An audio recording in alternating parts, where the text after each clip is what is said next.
নমস্কার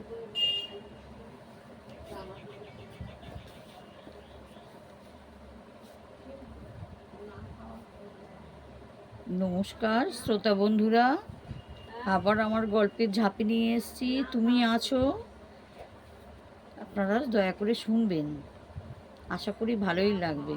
গুরু কৃপা হি গেল কি বললাম। জয় বাবা বাগেশ্বর বালাজি, জয় বাবা বাগেশ্বর। ওই আশ্রমের কাছে একটা নদী বয়ে গেছে, যার নাম মন্দাকিনী। সেই নদীতে কোনো এক যোগে এক বৃদ্ধা মাতা তার ছোট 5 বছরের পুত্রকে নিয়ে চানে এলো।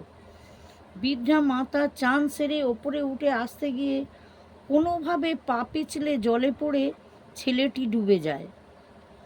কিন্তু সেই বৃদ্ধা মা দেখে, কিন্তু কিছু করতে পারে না। না পেরে ডাক ছেড়ে দুহাত তুলে হনুমানজির কাছে প্রার্থনা করে, হে অঞ্জনী নন্দন, হে পবন পুত্র, তুমি যদি সত্যি 4 যুগের অমর হও, তুমি যদি সব জায়গায় থাকো, তাহলে আমার ছেলে আমার কোলে ফেরত দাও, না হলে আমি এ মুখ নিয়ে বাড়ি ফিরতে পারবো না। এখানেই আমি আমার প্রাণ ত্যাগ করবো। প্রভু, তুমি আমায় কৃপা করো। এইভাবে বেশ কিছুক্ষণ কান্নাকাটি করছে। এমন সময় গাছের উপর থেকে একটা বড় হনুমান হঠাৎ জলে লাফিয়ে পড়ল। তারপরেই একটা বাচ্চাকে হাত ধরে উপরে তুলে ঘাটের কাছে শুইয়ে দিয়ে কোথায় চলে গেল। একেবারে সত্য ঘটনা, এটা কিন্তু গল্প নয়, সত্যি ঘটনা। আরেকবার রাখি উৎসবের সময় কোনো এক প্রবচনে বাবা ভগবানের ভক্তবৎসল কেন নাম বললেন। কোনো এক সময় এক বিধবা মা তার ছেলের কাহিনী শোনালেন।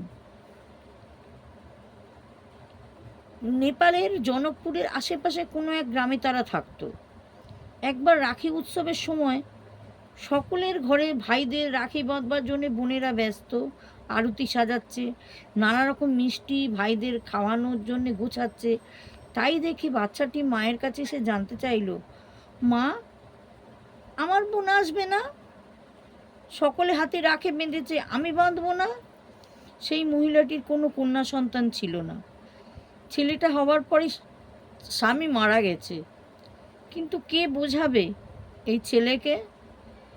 জনকপুরের কাছে বাড়ি বলে মা তা জানকীকে উদ্দেশ্য করে ছেলেকে বলল, তোর বোনের অযোধ্যায় রাজা রামের সাথে বিয়ে হয়েছে, খুব বড় লোকের বউ, তাই আমাদের কথা ভুলে গেছে। ছেলেটি শুনে বলল, না মা, দিদি আমাদের ভুলে যায়নি, জামাইবাবুর অনেক কাজ, তাই আসতে পারে না, কিন্তু আমি যাব। এখন আমি তো বড় হয়েছি, দিদির সঙ্গে দেখা করে আসব, আর বলবো কেন এসে তোমাকে আমাদের সাথে একবার দেখা করে না। মা সান্ত্বনা দিল, আচ্ছা তুই একটু বড় হয়ে যা, তারপরে যাবি দিদির সাথে দেখা করতে। মা বলে ভুলে গেল। কিন্তু প্রয়াগ দাস মনে মনে ঠিক করলো আজ রাত্রিরেই যাবে অযোধ্যার উদ্দেশ্যে। রাত হয়েছে, মা ঘুমিয়ে পড়েছে। প্রয়াগ চুপি চুপি পা টিপে টিপে মায়ের একখানা ছেঁড়া ফাটা শাড়ি গুছিয়ে নিয়ে রওনা দিল। শাড়িটা নিল, দিদি হাতি রাখি বাঁধলে কিছু দিতে হবে তো, ও তো কিছু করে না, তাই মায়ের শাড়িটাই উপহার দেবে। পথঘাট তো কিছুই চেনে না, ছোট বালক। যাই হোক, জঙ্গল পথে হেঁটে চলল। কিন্তু ভগবান তো সব কিছু দেখতেও পায় আর শুনতেও পায়, কিন্তু সেটা আমরাই বুঝতে পারি না। কখন যেন প্রয়াগ অযোধ্যায় পৌঁছেই গেল, টেরই পেল না। অযোধ্যায় পৌঁছে এক সাধু দেখতে পেল, কারণ সাধারণ মানুষ তো রাতে ঘুমায়, যোগী মহাত্মা তারাই তো রাতে জেগে থাকে। সেই সাধুকে প্রয়াগদাস প্রশ্ন করল, বাবা, আমার বোন জানকীর ঘর কোথায় জানো? সাধু বলল, কে জানকী? আমি এক জানকী মাতাকে জানি, তিনি কনক ভবনে বাস করেন। তা তোমার বোনের নাম কি? প্রয়াগদাস উত্তর দিল, রাজা রাম। শুনে সাধু হা হা হা করে হেসে উঠল। ছেলেটি অবাক, সাধুর মুখের দিকে তাকিয়ে রইল। সাধু বলল, এগিয়ে গিয়ে জোরে জোরে ডাকো, শুনতে পাবে। ছেলেটি তাই করলো। কাঁদতে কাঁদতে ডাকতে লাগলো, জানকী দিদি, জানকী দিদি, তোমার ভাই এসেছে, তোমার ভাই এসেছে রাখি নিতে, তুমি কোথায়?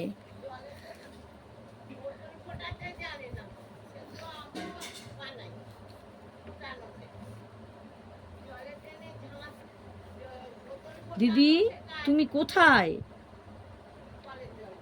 কিছুক্ষণ পরে দেখলো সাদা হাতিতে চড়ে একজন রাজা আসছে, পেছনে আর একটা হাতিতে একজন রানী। থেকে ছেলেটা ভয়ে সরে দাঁড়ালো, কিন্তু পেছনের হাতি থেকে রানী নেমে প্রয়াগদাসের সামনে দাঁড়িয়ে বলল, কি, তুমি আমাকে ডাকছো? শুনে ছেলেটি উত্তর দিল, না, তোমাকে আমি ডাকিনি, আমি আমার দিদি জানকীকে ডাকছি। রানী উত্তর দিল, আমি তো তোমার বোন জানকী। না, তুমি আমার বোন হতেই পারো না। এতদিন পরে কোনো বোন তার ছোট ভাইকে দেখলে আনন্দে জড়িয়ে কাঁদে, বাড়ির কথা জিজ্ঞেস করে, তুমি আমার দিদি হতেই পারো না। শুনে মা জানকী প্রয়াগদাসকে জড়িয়ে ধরলো, রাখি বাঁধলো, মিষ্টি খাওয়ালো। ভাই তখন মায়ের সেই শাড়িটা বার করে দিদির হাতে দিল। দিদি ফেরত দিয়ে বলল, ভাই, মায়ের তো আর শাড়ি নেই, এটা নিয়ে যা, মা পরবে। ছেলেটি শাড়িটা হাতে নিয়ে বাড়ির দিকে রওনা হলো। মুহূর্তের মধ্যে বাড়ি পৌঁছে গেল। গিয়ে মাকে ডাকলো, ওমা, ওঠো, জাগো, দেখো, দিদি আমাকে রাখি বেঁধেছে, মিষ্টি খাইয়েছে। মা ধর্মর করে উঠে বসলো, দেখলো সত্যি সত্যি ছেলের হাতে রাখি বাঁধা। ছেলের মুখে সব কথা শুনে বলল, বেটা, আমি তো কোনো মেয়েকে জন্ম দিইনি, আমি জনকপুরের সীতাকে তোর বোন বলেছি, আমার মেয়ে মেনেছি।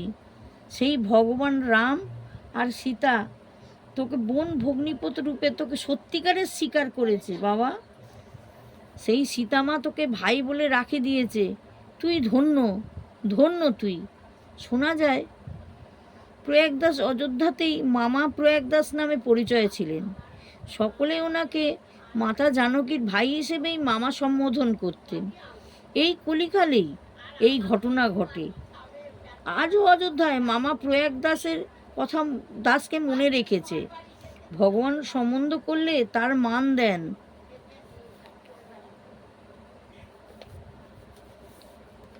নমস্কার, আজ এই পর্যন্ত।